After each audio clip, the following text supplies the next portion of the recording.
Good morning and welcome to the latest installment of the ABCs of Cumberland County History. My name is Joseph David Kress, history and education reporter for the Sentinel newspaper in Carlisle. Aside from being an award-winning journalist, I'm a published author. Today my focus is on the letter T. T as in town gown troubles.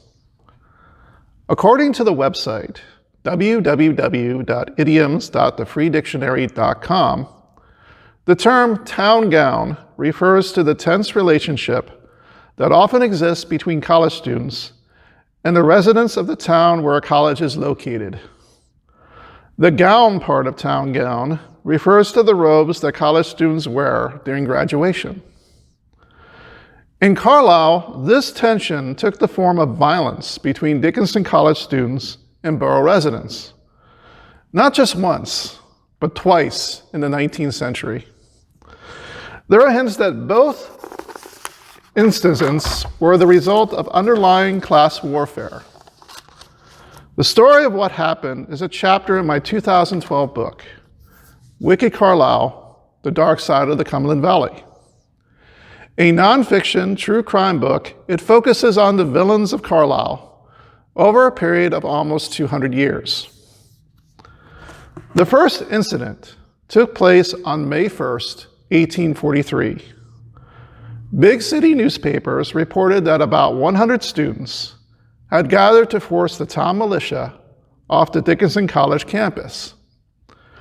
The students were armed with pistols, knives, and clubs. Though they succeeded, they were driven back beyond the stone wall by the point of the bayonet. There, the students held their ground against a reinforced infantry company until the arrival of artillery from Carlisle Barracks convinced them to retreat to their rooms. They left behind wounded on both sides. Trouble is, this account is totally bogus.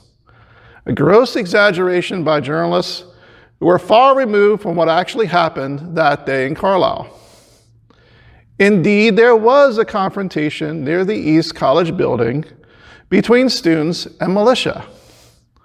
But the only casualties were hurt feelings and wounded pride. The sole instance of physical violence involved a soldier who fired his musket in the direction of students who were hurling insults at militiamen marching south on Northwest Street from Lowther Street to High Street. There was no pitched battle on campus. However, the incident sparked an exchange of scathing criticism between George Sanderson, editor of the American Volunteer, and his counterpart, Captain E. Beatty of the Carlisle Herald. For weeks, these newspaper men went back and forth, coloring the facts and opinion columns about the so-called college affair. From the start, Sanderson had a personal bias as commander of the militia company involved in the confrontation.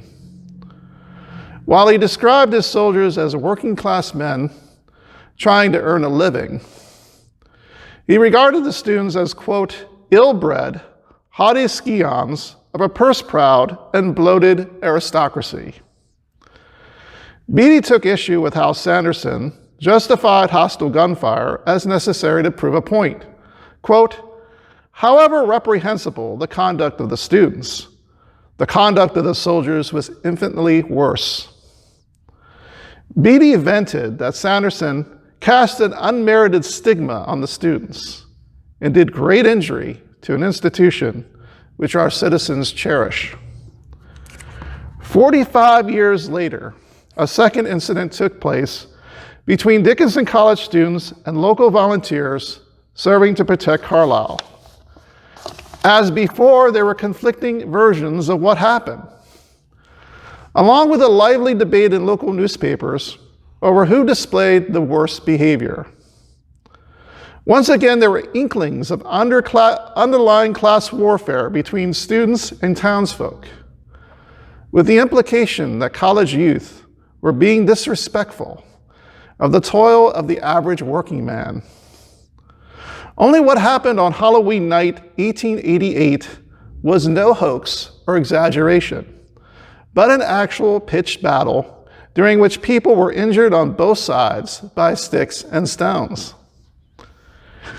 It started with a fire alarm in response to a bright light that illuminated a section of West High Street.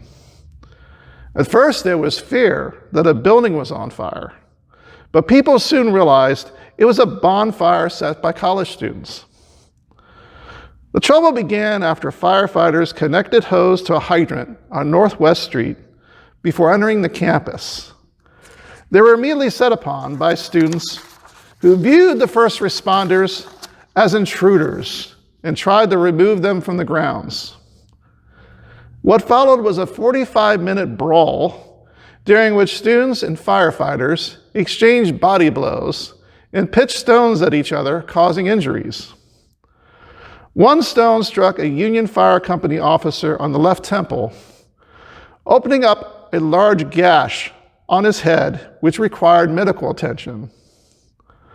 A second firefighter was hit in the arm, while a third received a blow to the stomach. As for students, one was struck in the face by a stone, which knocked out several teeth, while another was severely manhandled during a struggle for control of the hose nozzle. At one point, students grabbed the fire hose and directed its water at firemen who pressed on, reinforced by other men arriving on the scene. The irony was not a single drop of water was actually directed at the bonfire until it had almost burned itself out. In the aftermath, public opinion sided with the firefighters. Both the Herald and the Evening Sentinel of Carlisle blamed student behavior as the root cause behind the tension leading up to the Halloween incident. They reported how, for many years, the students raised false fire alarms or set nuisance fires throughout the campus, usually late at night or in the early morning hours. This happened so often, it disrupted the sleep patterns of the working men who served as volunteer firefighters. In response, a Dickinson College senior wrote an editorial that was published in the Sentinel on November 2nd. He claimed that the students had the blessing of the college president to eliminate the remnants of an old wooden fence. The senior added that the borough police chief knew that the students were dismantling the fence to build a bonfire. Rather than discourage them, the senior wrote, the police chief gave them the go-ahead, as long as they did not create a disturbance on College Street.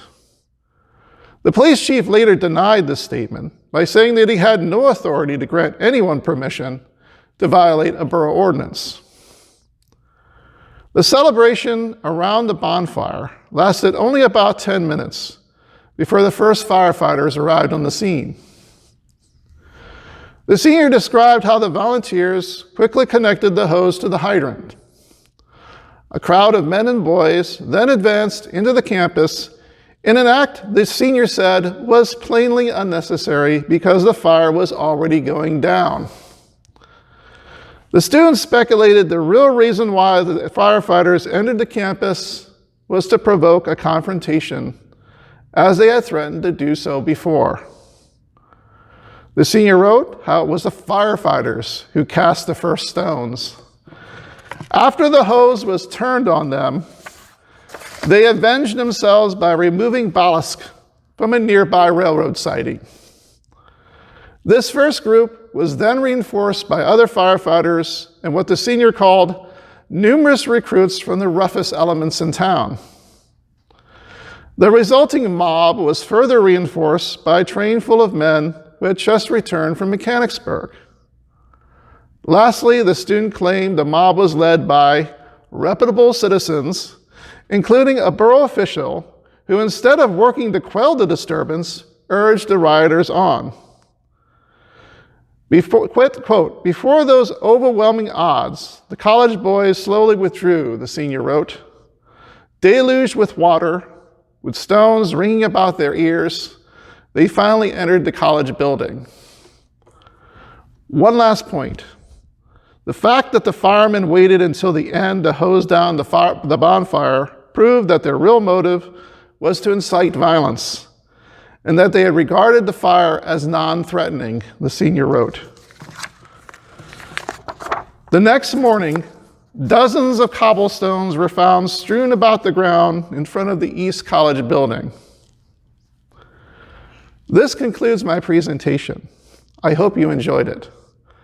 It was a pleasure for me to participate in the 10-minute history talks.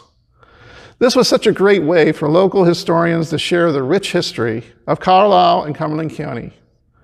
Thank you for listening. Have a great day.